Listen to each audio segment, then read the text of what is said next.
they have a sense that there's something else out there. And then with the internet and the ability to Google anything, they discover all of these natural practitioners. Now, that can be very overwhelming for people, and also trying to deal with their issues, physical, mental, emotional. Googling is can be helpful, but it also often is very overwhelming and not always effective.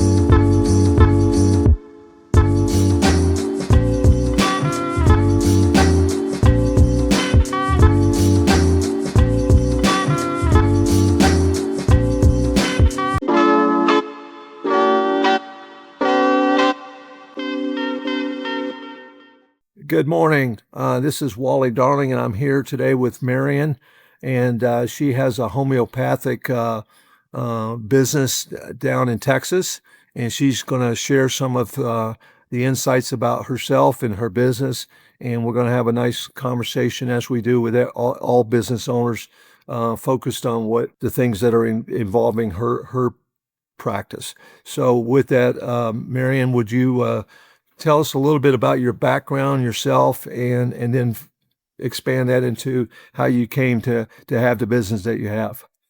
Sure. So I grew up on the East Coast in the Philadelphia area, Okay. and I just moved back here about 4 weeks ago. So I'm no longer in Texas. Oh, Um, yeah. So so I was always very interested in psychology as a child and why people acted and behaved the way they did. And so I pursued an education in psychology and got an undergraduate degree. And as I was nearing the end of my bachelor's degree, I started to feel that, or sense that I wanted to go on to get a doctorate, but I wanted something more holistic or expansive in terms of helping people. And I didn't really have a name for what I was looking for, but I had a sense of what I was looking for. And so this was in 1982. So what happened was I was just in the library.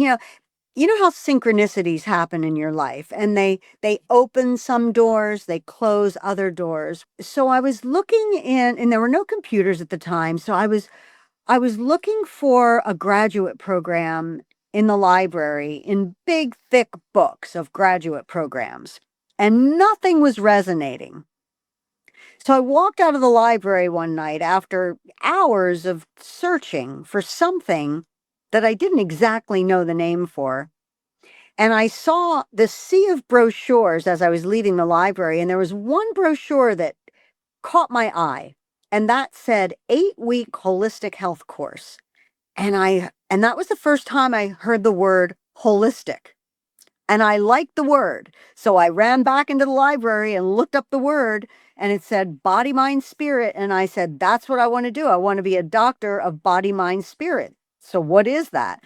So I took the course. It's taught by a chiropractor, and he recommended a book called the Berkeley Holistic Health Manual. And in that book it was a compendium of all kinds of different alternative modalities of healing. So there was Reiki, there was chiropractic, there was massage, there was energy healing, and there was a page on naturopathic medicine. And I read the page, and there were only 2 schools in the United States, and they were on the West Coast. I read the description of naturopathic medicine and that it really addressed the body, mind, and spirit, and that it always sought to see to the underlying causes of diseases. So I knew that that was my destiny. So I contacted the school, and I graduated with a doctorate in naturopathic medicine and have been practicing since 1988. awesome.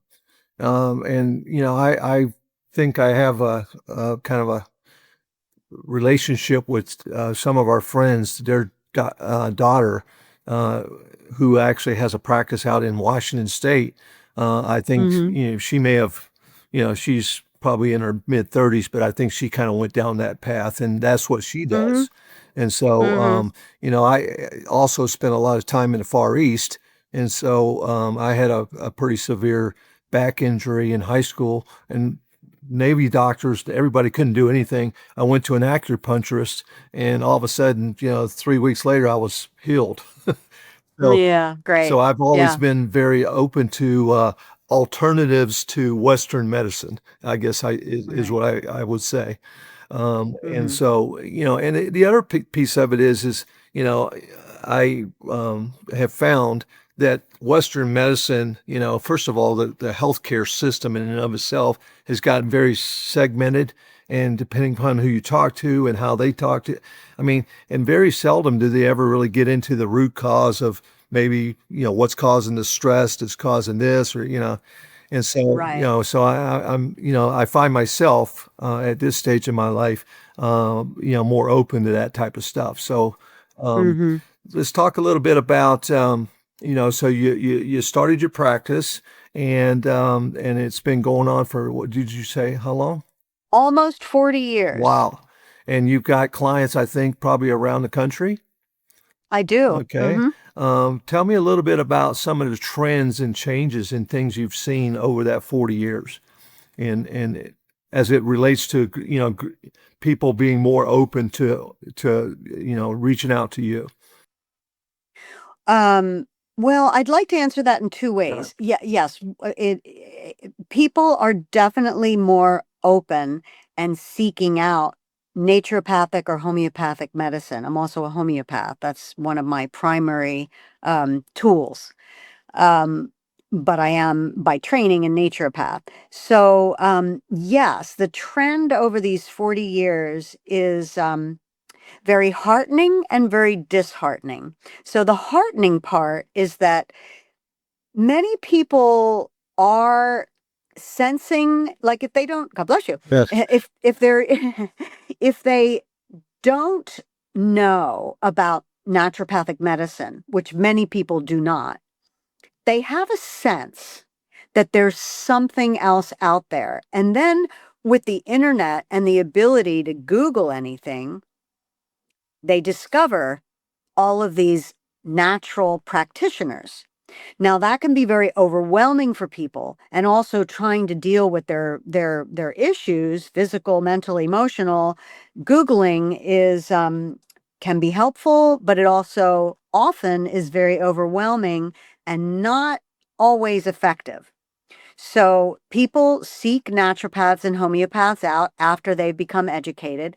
And I've noticed, especially like young families, like young people having children in their 20s and their 30s, and now they're having to care for a child and not wanting to go the antibiotic route, or not wanting to give their children, fever reducers, so they are seeking natural medicine out more and more. And there are more and more of us, because there was only one school that survived through the 1900s until about 1978, when Bastyr University, which is the school I graduated from in Washington State, Bastyr University opened, and that was the second school, and that was 1978. And Wow. since then, there have been many more schools that have opened and that are graduating naturopaths. So uh, okay, so that's heartening. Okay, there are more of us. People can access us online, and they're usually very, very pleased with the results that they get. Now, the disheartening part that I've seen over the last 40 years is that people are getting sicker with more serious illnesses at a younger age. When I first started practicing, I never saw people, or I should say, I rarely saw people in their 20s and 30s or 40s who were dealing with chronic illness, and now I do. Yeah. And that's very disheartening. Yeah, I think there's a big national debate right now going on about, the processed foods and all the stuff that we as a society are absorbing into our bodies and what that's causing. And so, Right, right. we can go off on that political tangent all day long, but the bottom line is, autism and obesity and all these types of things, diabetes, um, are becoming more prevalent. Prevalent. Yeah. And let's face it, modern medicine, and I don't know if I should say modern, but Western medicine oftentimes has its ideas. And sometimes I always think that, myself, I think that you have to, really be almost your own steward of your health. Because if you rely on Definitely. somebody else and just take it at blind faith, sometimes you get led down the wrong path. I mean, that's my personal Right. experience. Yeah. So Yeah, I agree. yeah. Yeah. So is it just yourself? I think you had on your website you have another person that's there, like an assistant or something, or is it in your? She's my administrative assistant. I'm a solo practitioner, Okay. and I've done different things over the years. In the beginning, I worked in a clinic in an interdisciplinary situation where there was a medical doctor, an acupuncturist, massage therapist, that kind of thing. But over the last, I would say, 25 years, I've been a solo practitioner. Okay. And talk to me a little bit about how, people come to you. I mean, do you do any kind of marketing, whether it be social media or webinars or anything like that? But how do people end up wanting a consultation with you? Well, um, probably about half and half. Half the people come to me just from the website, and about half the people come to me out of referrals from people who have seen me. Okay. Yeah. And that's, when I started out, there was no internet. And that's how I built my practice, was doing talks and having referrals. Right. And so that, it takes longer, but yeah, and it worked well. Yeah, I have never really engaged very much or embraced very much social media. It's just not a way that I enjoy spending my precious time.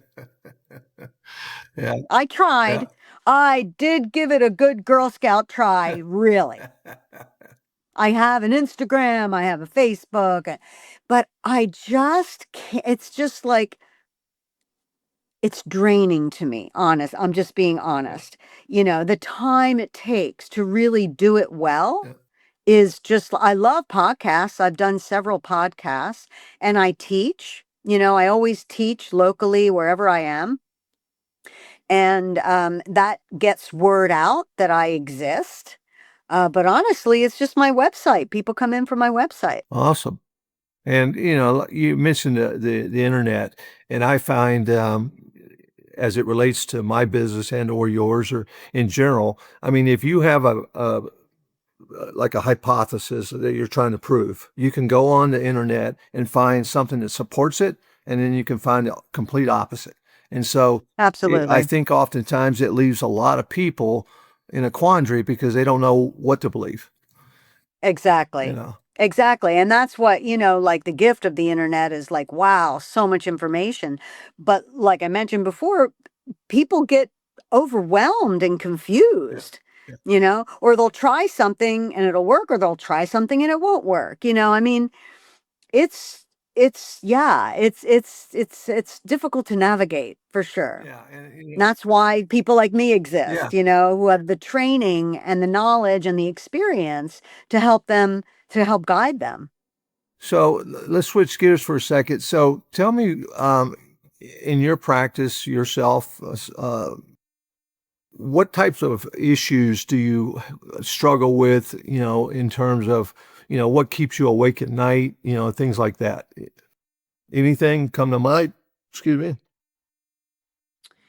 Yeah, you know what? Well, it doesn't keep me awake at night, but I have a deep concern about the myriad of exposures, toxic exposures that we have every day of our lives, whether it's the air we breathe, the water we drink, the food we eat, the electromagnetic, radiation that we have bombarding us constantly, the constant distraction, the constant stress to survive and make a living, and that stressor that leads to you know unhealthy lifestyles. So like all of that all together, the toxicity in our food and water and environment and the lifestyles, like all of that together is, it's really a lot. I mean, it's amazing that people can be as healthy as they are, because it all of them are factors. It's not just one thing. That's the thing. It's not just one thing. It's not just like, oh, vaccines cause autism, or, that it's not that simple Any, at uh, all. Maybe they can't contribute in some children or people, so it's very complex. And so that concerns me for the health of our planet and the health of human beings on the planet. So that's what most deeply concerns me, and the level of stress. Stress is a particular interest of mine, and I teach these courses on transforming your stress in a really different perspective than I've ever seen before. And it's just, it comes from my own study, it comes from my own experience. It comes from being a doctor and being a human being. And so I have a way to help people transform their stress so that they can feel peaceful, clear mind, peace in their heart, and healthier body. So it's truly a holistic perspective, um, addressing the stressors that we have, because we have all those stressors, and that's what concerns me. Yeah, I think it comes with age maybe, but about 20 years ago, I started to realize that there were certain frictions in relationships with people, whether it be a golf buddy or coworker or whatever, and I finally put the foot down and said, you know what, if I can't resolve that relationship and have more productive, peaceful types of relationships, that I don't need that person in my life. And, Good. kind of like a informal divorce. And it's amazing when you do that, instead of being a Mhm. prisoner to all of that and the stress that it brings, it's amazing how much, Right. peaceful your life can be. And, I was an Army officer, combat arms, years ago, and I was trained in warfare. But that doesn't mean I want warfare in my day to day. Yeah.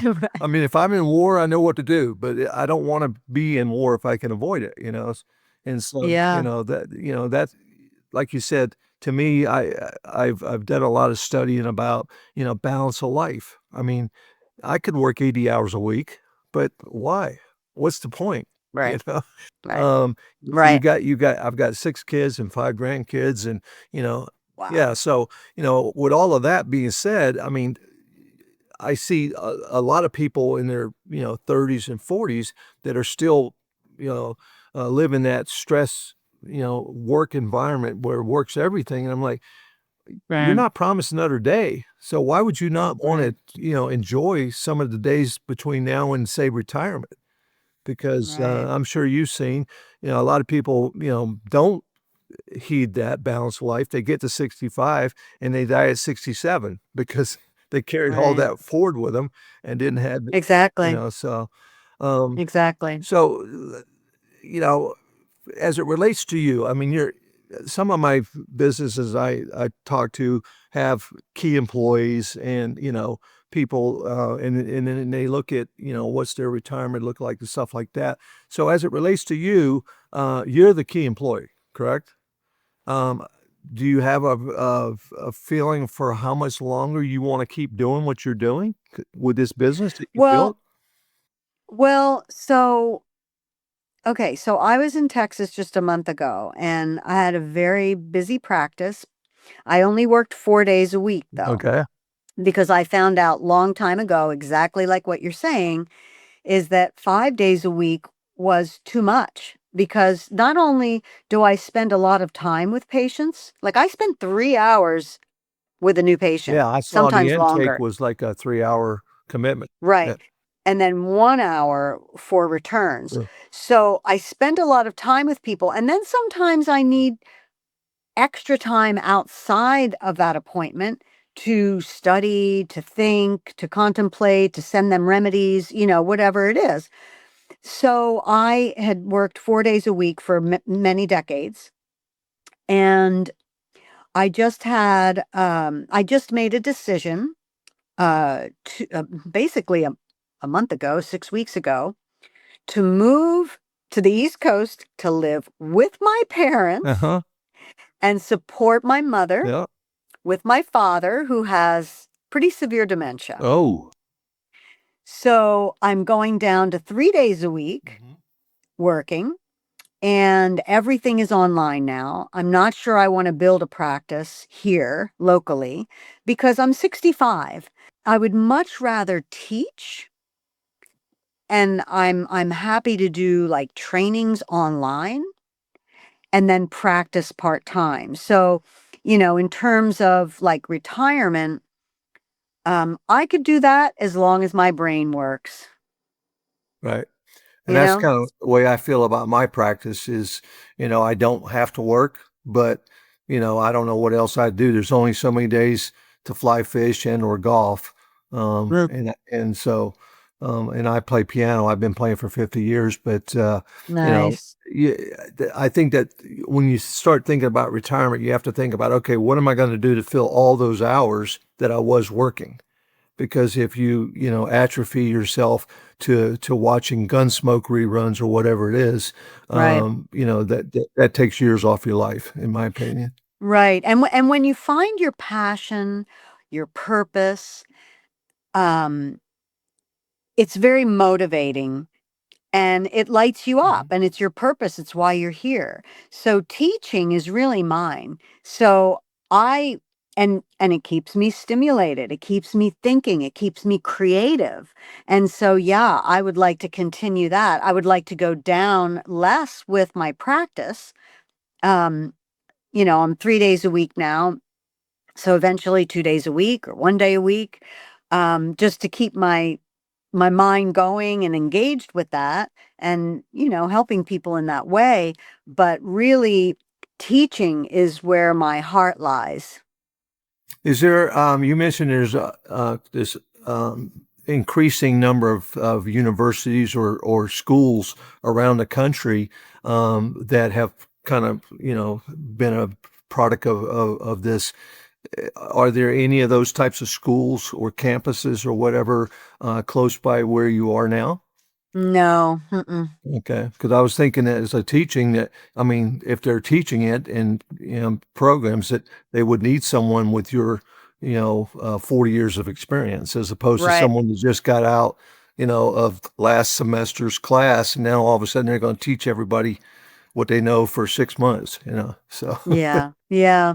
Yeah. No, there's no naturopathic schools near here. I'm outside the Philadelphia area. Uh-huh.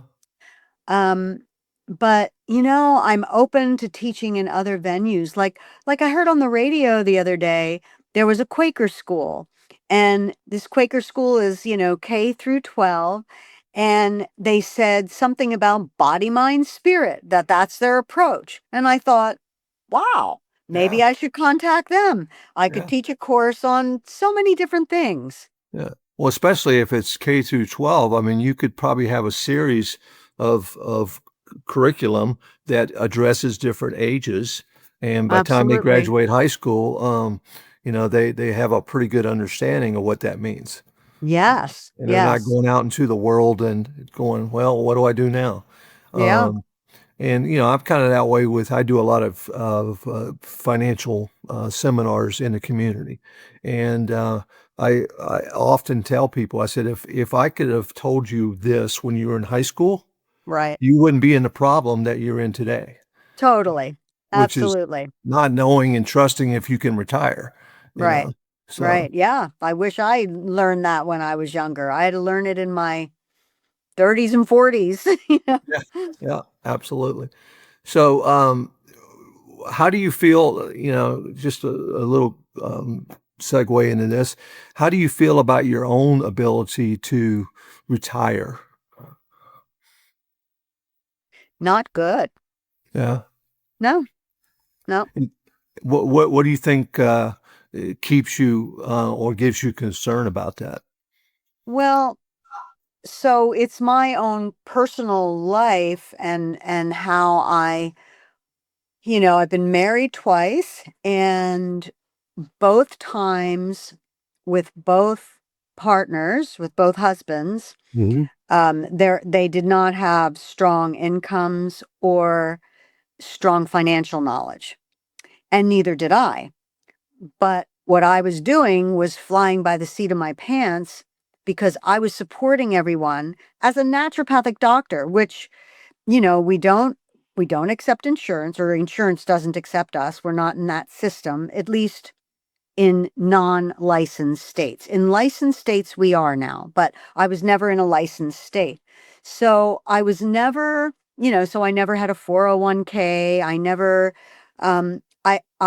yeah, I was supporting the whole family plus children on a naturopathic salary, and everyone has to pay upfront.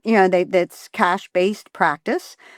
So, I mean, I never felt that I had the ability to save.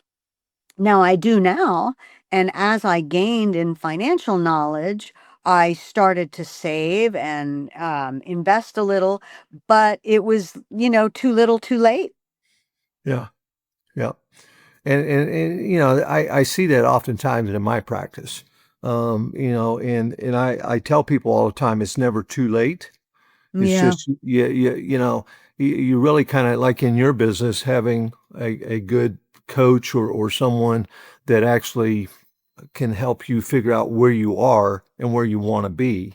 And if nothing else, it takes away some of the stress because I think that one of the biggest stressors for most adults is not knowing what they don't know, you yeah, know, and, and, right, and feeling like there's a problem. I just don't know how to fix it. And, who can I trust? I mean, that's a big part right, of the trust factor.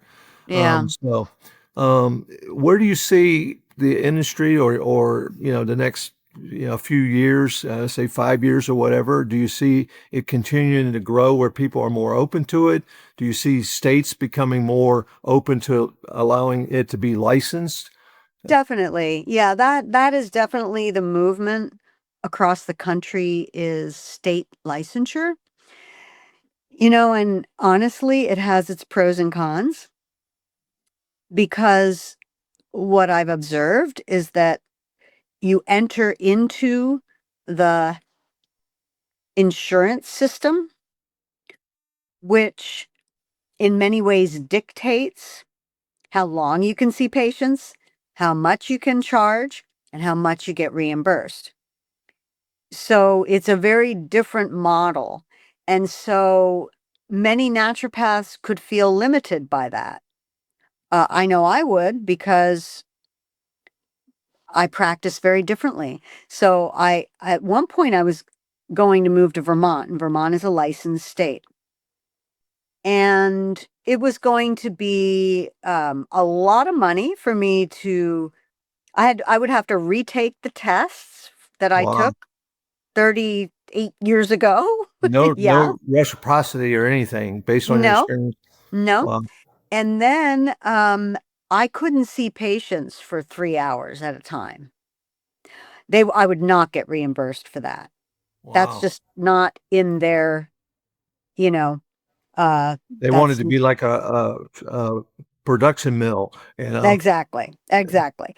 So, there's the pros and cons to licensure, but definitely that's the movement for the naturopathic profession is to gain licensure. And I think there are about like 26-ish states that are licensed right Mhm. now. Yeah. But, I've practiced after I graduated from Bastyr in Seattle, Mhm. I moved to New Mexico. Mhm. So I practiced like 15 years in New Mexico. It was not a licensed state, and then Colorado, and then Texas, all of which were not licensed while I was there. Right. Yeah, Since then, I don't even know if Colorado's a licensed state now. it Uh, is. it is. Okay. Well, And so is New Mexico now. yeah. Well, that's good.